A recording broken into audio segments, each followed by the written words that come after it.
لا إله إلا الله لا إله إلا الله الرحمن حضرت ابو سعید رضی اللہ عنہ کی حدیث ہے، حضور نبی کریم صلی اللہ علیہ وسلم نے ارشاد فرمایا، الکبائر سبع، الاشراک باللہ وقتل النفس التي حرم اللہ الا بالحق وقذف المحصنہ والفرار من الزحف واکل الربا وَأَكْلُ مَالِ الْيَتِيمِ۔ کبیرہ گناہ کئی ہیں، اللہ کے ساتھ شرک کرنا، جس جان کو اللہ نے حرام کیا اس کو ناحق قتل کرنا، پاک دامن عورت پر تہمت لگانا، سخت جنگ کے وقت بھاگنا، سود کھانا، یتیم کا مال کھانا۔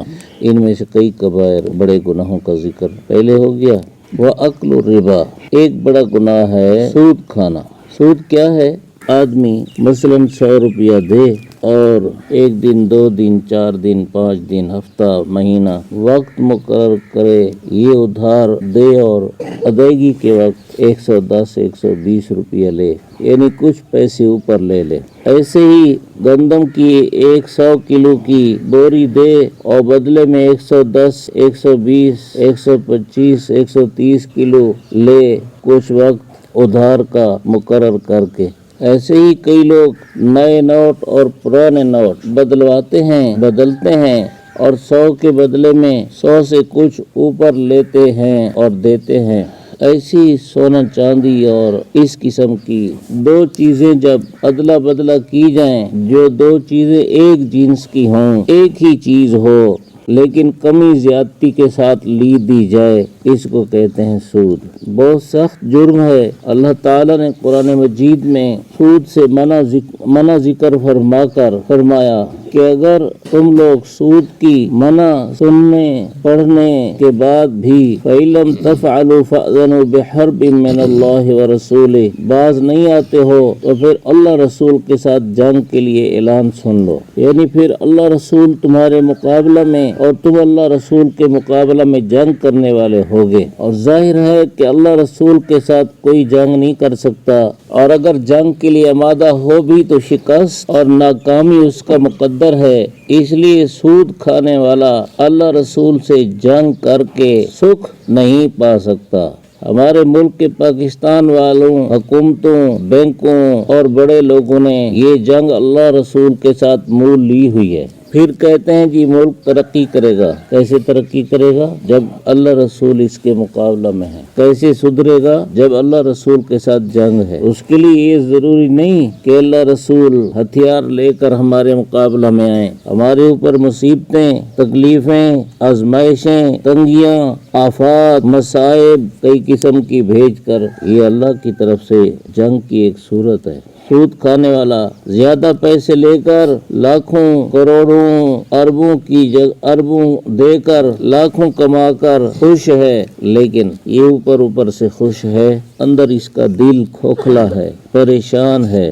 بیوی کو کینسر ہے، خود کو کینسر ہے، کسی بچے کو کینسر، اندر حرام کی غذا گئی ہے تو کینسر بن گئی، کوئی السر بن گئی، پتہ نہیں کئی بیماریاں ہیں۔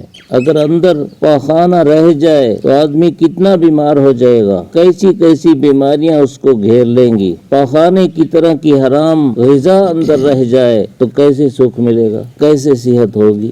اللہ تعالیٰ قرآن مجید میں فرماتے ہیں سود کھانے والے قیامت کے دن جب اٹھیں گے، لا یقومون الا کما یقوم الذی یتخبطہ الشیطان من المس، جس طرح کسی کو جن پاگل کر دے ایسی ہی حالت میں سود کھانے والے پاگل کیسے اٹھیں گے، پاگل جیسی کیفیت ہوگی اور یہ اس حال میں اٹھیں گے۔ کتا قوم کا دشمن ہے، لیکن کتے کی جان لینے کی کوشش کرتا ہے، یہ جان کو تکلیف پہنچانے کی کوشش کرتا ہے۔ سود کھانے والے کتے انسان ہیں کہ اپنی قوم انسانیت کا کمایا ہوا کھاتے ہیں، ان کے خون پسینے لگانے سے جو انہیں پیسہ حاصل ہوا یہ کھاتے ہیں۔ حرام کھانے والے سارے ہی ایسے ہیں۔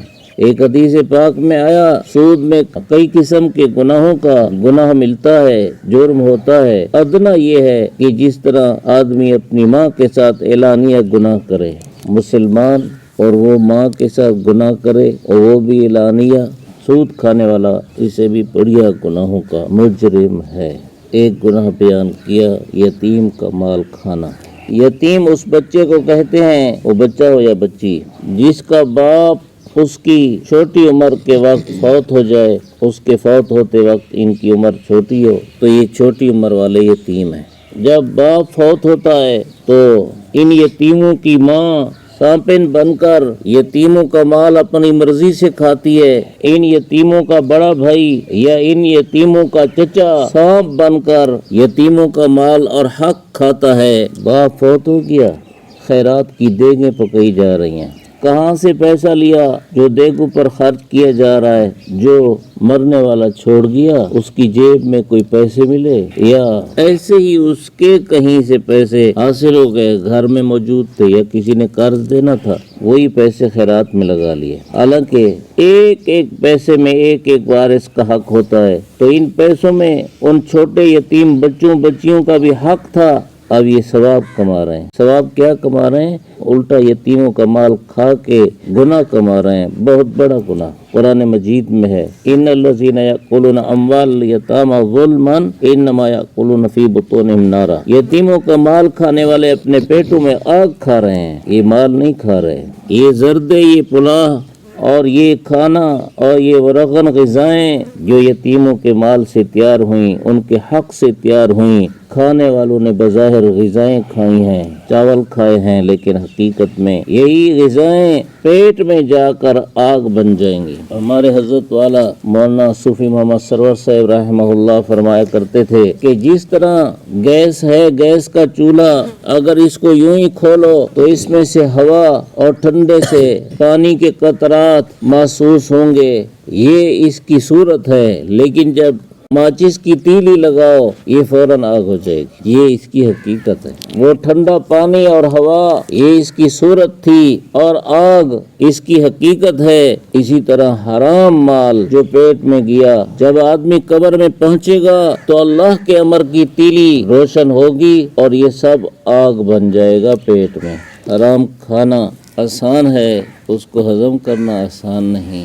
اس لیے شریعت کا حکم یہ ہے کہ کوئی آدمی فوت ہو جائے تو جلدی میں 3 دن کے اندر ہی اندر اس کی ساری جائیداد، پیسہ، جائیداد، زمین وغیرہ ساری آمدن ورثاء کے حصے بنا کر تقسیم کر دی جائے۔ جو نابالغ اور چھوٹے ہوں، بڑے ان کے حصے سنبھال کے ان کی حفاظت کریں، کفالت کریں، جب بڑے ہو جائے ان کے حوالے کریں۔ لیکن اگر ایسا کہا جائے تو طرح طرح کے تان تشنیع یہ وہ لوگ کرتے ہیں جو لوگ اس حرام کو کھانا چاہتے ہیں، طرح طرح کی باتیں کرتے ہیں۔ کون لوگ؟ وہی جو یہ حرام کھانا چاہتے ہیں۔